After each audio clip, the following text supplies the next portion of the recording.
Welcome to today's yoga question. We are joined once again by Kate Smith Jamison. Hello there. Tell us where you are in the world. We are in Northern Ireland, which is in the north of Ireland, shockingly. And I'm just outside Belfast. So if you were driving from Belfast, which is the capital of Northern Ireland, to Dublin, which is the capital of the Republic of Ireland, we are on that road as you're heading. Which is really wonderful. Thank you for that little geography lesson. As an American, it's very helpful to get things situated in Europe. Today, I want to talk to you, Kate, about Vata dosha, which is something in my work of teaching restorative yoga is kind of one of the primary focuses, actually, that sort of no matter what dosha we present as, my thesis is that nowadays in our accelerated urban lives, iPhone lives, we are all stirring up our Vata pretty much constantly. With all of this input coming in, and especially like all the stuff with the news, we're sort of brewing our anxiety. And so restorative yoga is one of the practices, the daily practices I have to reduce my Vata. But that is, I understand, a luxury. I have the time, I have the props. So what I saw in your recent newsletter that I loved and wanted to focus in on today is you mentioned a couple of liquid remedies for reducing Vata. And I thought, that's so great because it's almost incognito. It's something you can do at your desk job. It's something you can do on the go when you're driving to pick the kids up from school. There's kind of, everyone can do warm water with some stuff in it. So walk us through these liquid remedies, why you love them so much, and basically just some of the simple recipes. Okay. So yeah, I completely agree with what you're saying. Firstly, on the pacifying Vata, I think it's something that pretty much comes into everyone's life, and just particularly this time of year, we're in the Northern Hemisphere when we're transitioning. Anytime we're transitioning, anything to do with change, Vata as well. So this is a big moment right now in autumn, and generally when we think about anything we're putting into our bodies as food or liquid, from a Vata point of view, we're looking to favor tastes that are sweet and sour and salty. The reason being, sweet taste, and by that I don't mean sweets, unfortunately. Sweet taste basically brings the qualities of earth and water, okay? Sour taste brings the qualities of earth and fire, and salty taste brings the qualities of water and fire. So those are all the elements that help to balance Vata's space qualities. So those are the types of foods typically we're talking about. So again, because of Vata's light, dry kind of qualities, it's really important to stay hydrated, first and foremost, okay? So, I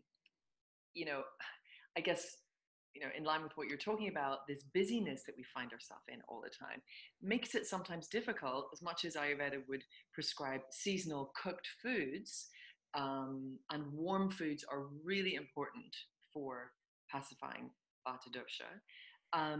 But that's not always possible, and we still need to eat. So a good way to at least try and balance that is to be sipping herbal teas if you can't avoid having cold food. Yeah.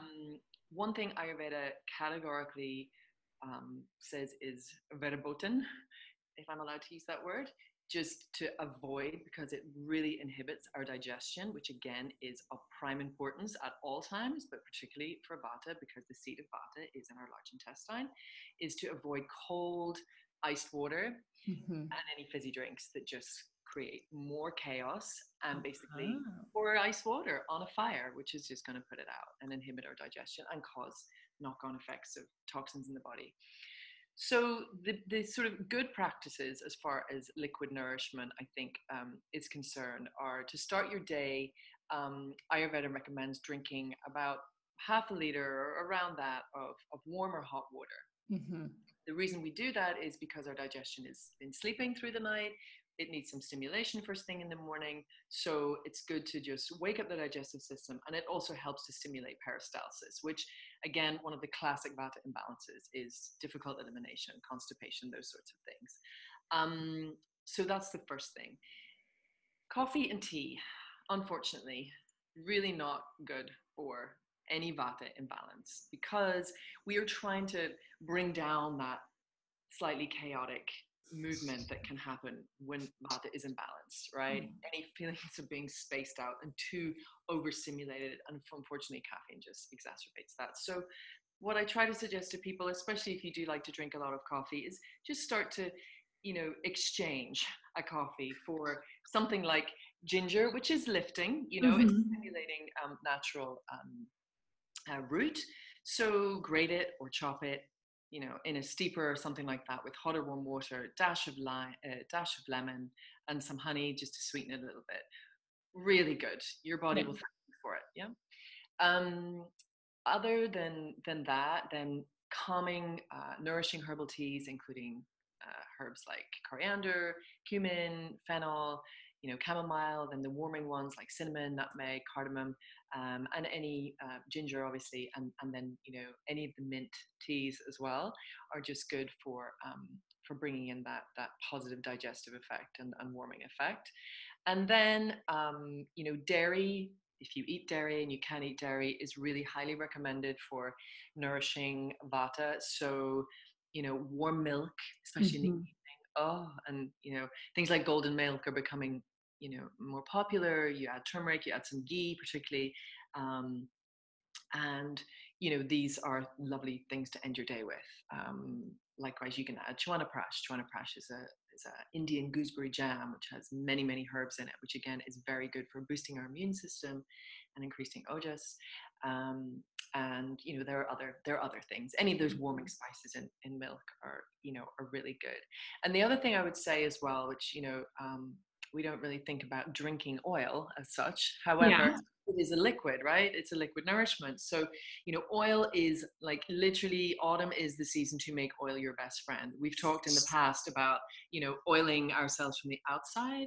You do exactly the same from the inside. So once again, if we're kind of on the run or we're sitting at our desk and we know we want to have something close at hand, whether it's our herbal teas, also good to have a bottle of sesame oil or olive oil or something like that we can put on our food if we have to eat colder foods, but even also warming foods. It's good at this time of year to cook with good oils. The ones Ayurveda really loves for Vata are ghee, which is clarified butter, and sesame oil are kind of the two indicated as well. So an easy way to de-Vata your food is just smothering it with oil, again, just to increase the internal lubrication and make everything, move smoothly. Yeah. Love it. As you were talking about the milks and the spices, the warm, it popped into my mind. There's a drink in America that's become so popular the past 10 years called pumpkin spice latte.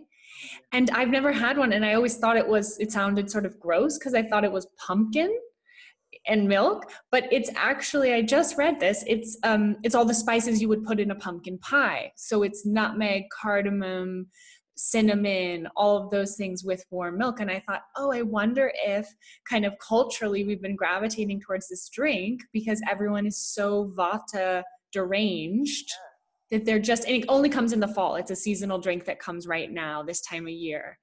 At Starbucks and stuff. We know these things, I mean, this is an Ayurvedic recipe. They probably throw ghee in there as well, but ginger, cardamom, I think I mentioned it in the newsletter from today, cardamom, nutmeg, cinnamon. That's it. Delicious and really, good for digestion. And in the evening, they can all kind of aid sleep. And as we know, one of the other really common Vata imbalances is insomnia. So good time to take it. All right, darling. Thank you so much for sharing your sweet self with us. Thank you. So those of you who are watching, here's your homework. You're going to subscribe to Kate's newsletter. The link is below. And you're going to subscribe to this YouTube channel and click follow. You'll get notifications whenever I upload new videos. Namaste. Thank you so much. Always. Bye.